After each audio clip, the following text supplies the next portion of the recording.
만약 여러분이 외국인이지만 한국에서 일해보고 싶다는 생각을 하고 있다면 이 드라마는 정말 꼭 한 번은 봐야 할 작품이에요. 안녕하세요, 여러분. 엘더입니다.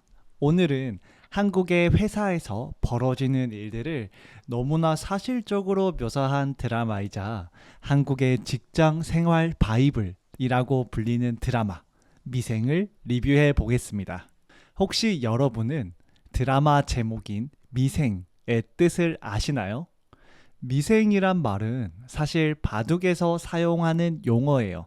바둑에서 미생은 언제든지 살아날 수도 죽을 수도 있는 불안정한 상태의 돌을 말하는데요. 이 드라마가 미생이라는 제목을 가진 이유도 바로 여기에 있습니다. 바둑에서 불안정한 상태에 놓인 돌이 살아남기 위해 애쓰듯 주인공 역시 회사와 사회에서 살아남기 위해 버티고 고군분투하는 모습을 보여주기 때문이죠. 그렇게 주인공의 고군분투로 이야기가 시작되는 이 드라마는 대기업 원 인터내셔널이라는 회사를 배경으로 시작합니다. 주인공 장그래는 원래 바둑 기사가 되는 게 꿈이었지만 그 길이 좌절된 뒤 남들이 봤을 때 아무것도 이룬 게 없는 스펙도 경력도 없는 청년입니다. 아니 근데 26개 먹을 동안 도대체 뭐라고 살았길래 할 줄 아는 게 하나도 없네. 남들이 봤을 때는 이룬 게 하나도 없는 장그래의 부족한 이력서로는 현실적으로 대기업의 취업, 아니 인턴 기회를 얻는 것조차 불가능에 가까운 일이었지만 소위 낙하산으로 대기업에서 인턴을 할 수 있는 기회를 얻게 되며 이야기가 시작됩니다. 그렇게 시작된 장그래의 이야기는 한국에서 일하고 있는 모든 직장인들의 마음을 훔쳤죠. 물론 제 마음도 마찬가지였고요.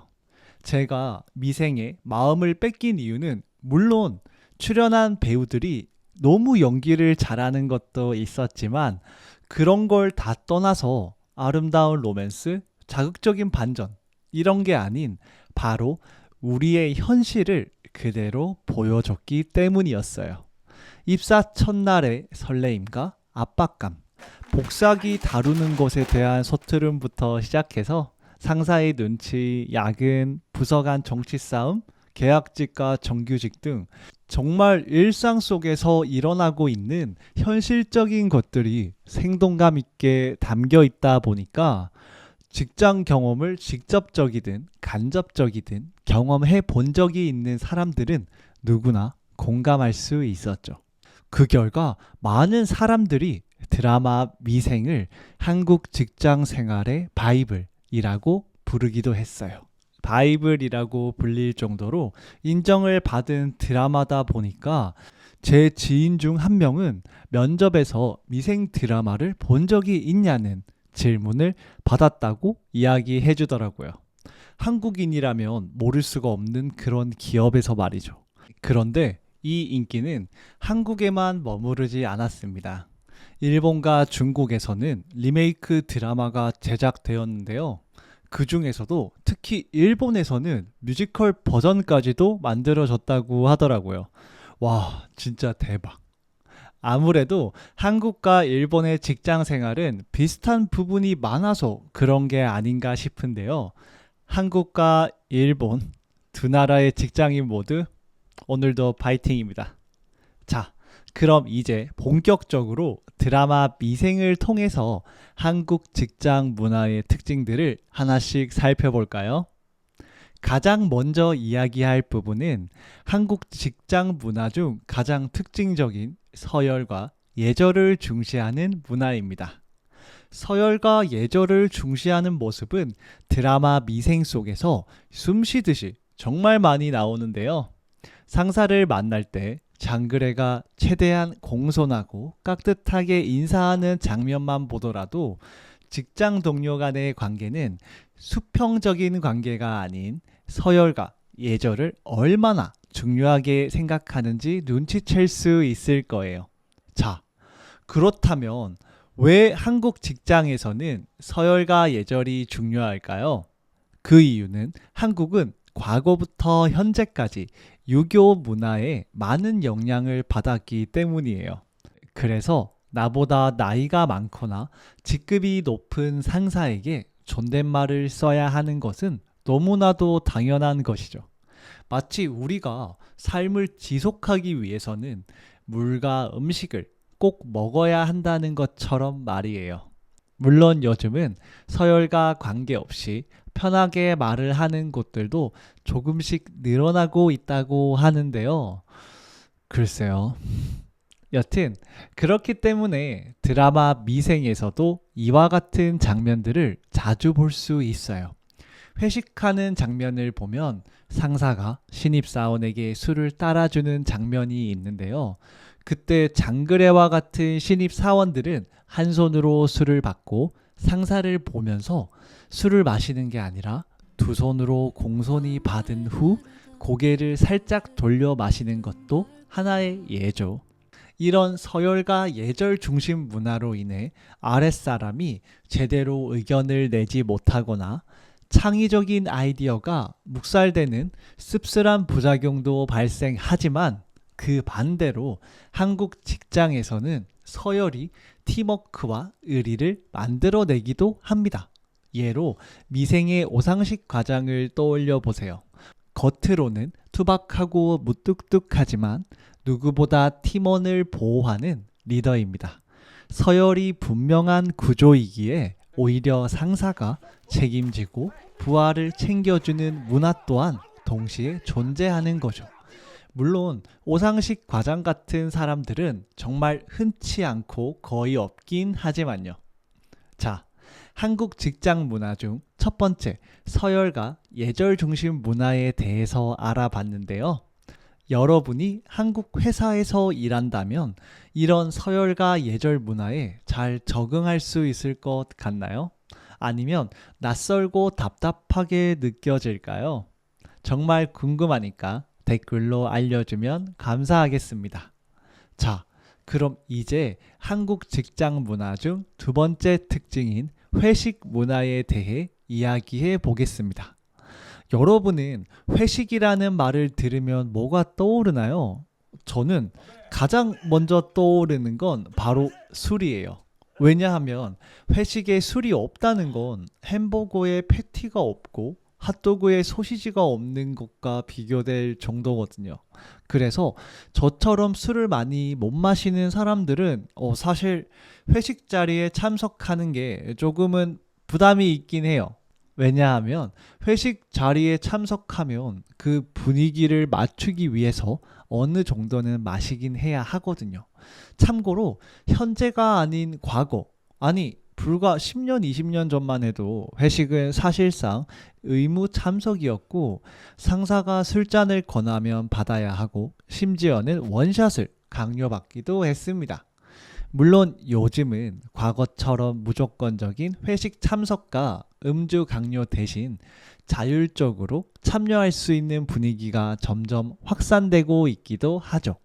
또 단순히 술을 마시는 대신 브런치 모임, 보드게임, 카페 같은 곳에서 진행하는 다양한 형태의 회식이 생겨나고 있기도 하지만 여전히 회식 문화는 젊은 세대에게 부담이 되기도 해서 회식이 즐거움이 아니라 또 다른 노동이라는 불만이 제기되고 있기도 합니다.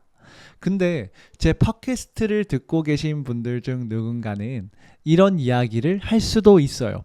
아니, 회식 자리에 참석하는 게 부담스러우면 그냥 참석 안 하면 되는 거 아니야? 라고 말이죠. 그 말도 틀린 말은 아니에요.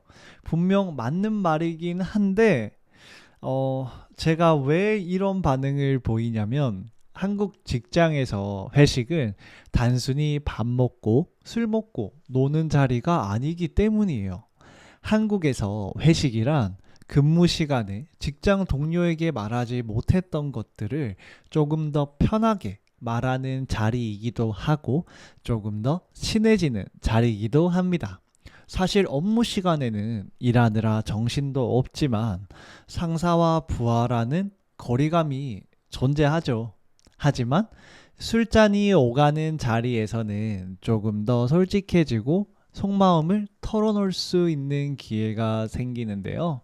예를 들어 드라마 미생에서도 상사가 부하 직원의 고민을 듣고 이해해주는 장면이 나오는데, 이런 순간은 평소에 딱딱한 업무 분위기 속에서는 쉽게 만들어지지 않습니다. 그래서 많은 직장인들이 회식 자리를 비공식적인 소통의 창구로 이용하기도 하죠. 실제로 미생에서도 회식 자리를 통해서 상사들과 더 친해지고 업무에 대한 팁을 전달받기도 하죠. 거기에 나는 알지 못했던 회사에서 일어난 소식들도 전달받는 자리이기도 하고, 회식에 참석을 많이 하지 않으면 팀워크 부족이라고 보는 시선도 생길 수 있기 때문에 직장 생활의 성패를 가르는데 영향을 주기도 합니다. 그렇다 보니 회식 자리가 조금은 부담스럽다고 해서 무조건 참석하지 않는 게 좋은 게 아닌 거죠. 자, 이와 같은 한국의 회식 문화를 이제 알고 있는 여러분이라면 한국 회사에 취업을 했을 때 회식은 몇 달에 한 번씩 하고 싶은가요? 참고로 제 친구 중 2명이 회사를 다니고 있는데, 그 중 1명은 2달에 한 번, 다른 1명은 회식을 무려 한 주에 2번도 한다는 것을 참고해서 댓글로 알려주시면 감사하겠습니다. 다음으로 한국 직장 문화의 3번째 특징, 바로 사내 정치에 대해 이야기해 보겠습니다. 사내 정치는 무엇일까요? 쉽게 말해서 회사 안에서 살아남고 기회를 얻기 위해 벌어지는 사람과 권력 사이의 눈치 싸움, 경쟁, 줄서기라고 생각하시면 됩니다. 예를 들어 드라마 미생의 매력적인 조연인 안영이가 있습니다. 안영이는 자신의 능력도 인정받고 회사에 충분히 수익을 낼 수 있는 사업 아이디어를 냈습니다. 그런데 너무나도 비상식적인 제안이 안영이가 속한 자원팀 부장으로부터 안영이에게 옵니다. 자신이 기획한 사업 아이디어를 개인 사정으로 인해 어쩔 수 없이 할 수 없다고 말해라는 거였죠. 왜냐하면 부장이 다른 팀을 밀어주며 자기 세력을 구축하고 있었기 때문이에요. 그런데 안영이의 아이디어가 채택되면 다른 팀의 기획안이 무산되고 부장의 입지도 흔들리게 되는 상황이었어요.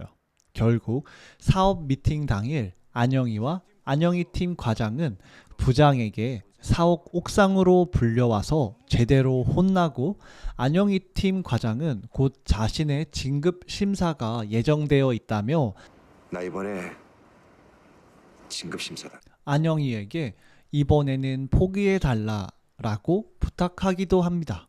결국 안영이는 자신의 아이디어를 포기하고 부장이 밀어주는 다른 팀의 기획안을 지지하게 됩니다. 너무 드라마 같은 일인 것 같죠? 그런데 여러분, 이런 비슷한 일들은 한국 회사에서 특히 인원수가 많은 기업일수록 더 일어나는 일이랍니다. 왜냐하면 한국 회사에서는 사내 정치가 중요하니까요. 아무리 일을 잘하고 능력이 뛰어난 직원이 있더라도 그 직원이 같은 회사 소속이라도 내 편이 아니라면 힘을 실어줄 이유가 없다고 생각하기도 하니까요. 그렇기에 능력의 유무를 떠나 누가 누구 편에 서느냐, 어떤 상사와 좋은 관계를 맺고 있느냐가 직장 생활의 생존과 승진 기회를 좌우할 수도 있습니다. 진짜로 말이죠. 이래는 뭐하나? 별거 없는데. 사내나 가지. 전무님도 오실 텐데. 그래서 많은 직장인들이 결국 일이 힘들어서 떠나는 게 아니라 사람 때문에 떠난다라는 말을 하죠. 사람 때문에 오는 불합리함과 정치적 갈등이 때로는 업무 자체보다 훨씬 더 큰 부담으로 느껴지니까요. 실제로 사람인이라는 한국에서 유명한 취업 포털 사이트에서 직장인 약 1,400명을 대상으로 사내 정치와 관련해서 설문조사를 실시했습니다. 그 결과 무려 약 70%, 10명 중에 7명 정도가 사내 정치로 피해를 봤다고 응답을 했습니다. 스트레스 가중, 부당한 책임 추궁, 인격적 모욕, 실적 가로채기, 인사고과 불이익, 승진 누락, 직장 내 따돌림 등의 피해를 말이죠. 참 인생 살기 쉽지 않네요. 일만 하는 것도 쉽지 않은데 사내 정치까지도 신경을 써야 하니까요. 저는 궁금한 게 이와 같은 사내 정치는 여러분 나라의 회사에도 발생하는지 정말 궁금해요. 꼭 댓글로 알려주세요. 알겠죠? 그럼 이제 마지막으로 계약직과 정규직에 대해 이야기해 볼게요. 계약직과 정규직, 사실 한국에서 취업을 하기 위해서는 무조건 알 수밖에 없는 단어예요. 왜냐하면 한국에서는 내가 계약직으로 취업하느냐, 정규직으로 취업하느냐에 따라서 똑같은 일을 하더라도 내가 받는 대우가 달라지기 때문이죠. 참고로 정규직은 회사와 기간의 제한 없이 안정적으로 계약을 맺고 일하는 직원을 말해요. 그래서 정규직으로 입사하게 되면 회사에서 해고하기도 쉽지 않고 승진이나 복지, 보너스 같은 혜택도 더 많이 받을 수 있어요. 그래서 많은 사람들이 취업 준비를 할 때 정규직 포지션에 많이 지원하죠. 반면 계약직은 말 그대로 계약 기간이 정해져 있는 형태예요.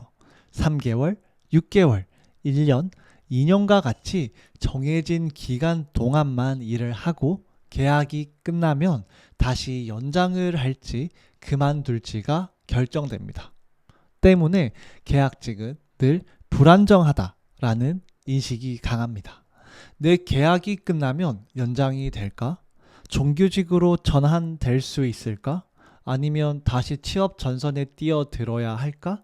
이런 고민이 항상 따라다니죠. 그런데 현실적으로 계약직에서 정규직으로 전환되는 건 회사에 따라서 다르겠지만 현실적으론 쉽지 않죠. 참고로 한 연구에 따르면 비정규직 근로자가 정규직으로 전환되는 비율은 약 10명 중에 단 1명, 즉 10% 정도에 불과하다고 합니다. 그렇기에 드라마 미생에서도 계약직과 정규직 문제는 드라마 후반에서도 아주 중요한 갈등 포인트로 그려집니다. 주인공 장그래가 회사에서 열심히 일을 하고 있고 유능하다는 것도 알고 있지만 이대로 쭉 한다고 해서 정규직이 되는 건 어렵다는 걸 알기 때문에 결국 장그래의 상사는 장그래를 정규직으로 전환시키기 위해 평소라면 절대로 손을 잡지 않았을 사람과 손을 잡고 무리수를 두면서까지 팀을 위험에 빠뜨리는 일까지 감행하기도 하죠. 그 외에도 동료들이 주인공을 정규직으로 전환시키기 위해 많은 노력을 했지만 결국 전환은 되지 않았고 계약은 종료되죠. 이 장면은 그만큼 비정규직이 정규직으로 전환되기까지의 현실적인 어려움을 상징적으로 보여주는 거죠. 그래서 많은 사람들은 계약직으로 근무하면서 언젠가는 정규직이 되겠다는 목표를 세우기도 하고 혹은 계약 기간 동안 꾸준히 다른 정규직 자리에 지원하면서 이직을 준비하기도 합니다. 그만큼 한국 사회에서 정규직이라는 단어는 단순한 고용 형태를 넘어 안정과 미래를 상징하는 중요한 목표가 되어버린 셈이죠.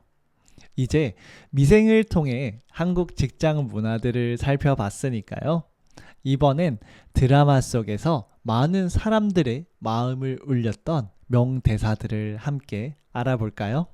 첫 번째, 내가 이루고 싶은 게 있다면 체력을 먼저 길러라. 여러분도 알다시피 회사 생활은 단순히 머리로만 하는 게 아니죠. 아침마다 출근하고 보고서 쓰고 거래처 만나고 때로는 밤 늦게까지 야근을 해야 합니다. 아무리 열정이 있어도 아무리 머리가 좋아도 몸이 버티지 못하면 결국 스스로 무너질 수밖에 없죠. 그래서 이 대사는 사회생활을 막 시작하는 분들에게 꼭 들려주고 싶은 말이에요. 꿈을 이루려면 의지나 열정도 필요하지만 그걸 끝까지 실행할 수 있는 체력이 먼저라는 겁니다. 저도 일하면서 정말 많이 느꼈는데요. 결국 회사 생활을 버티고 어떤 일을 실행할 수 있는 힘은 결국 체력에서 오더라고요. 자, 여기서 우리가 주목할 표현은 바로 고 싶은 게 있다면입니다. 이 표현은 쉽게 말해서 무언가 이루고 싶은 게 있다면 그걸 하기 전에 이런 걸 먼저 해봐라 하는 조언이나 충고를 말할 때 쓰는 표현이에요. 예로 내가 사고 싶은 게 있다면 돈을 먼저 벌어라.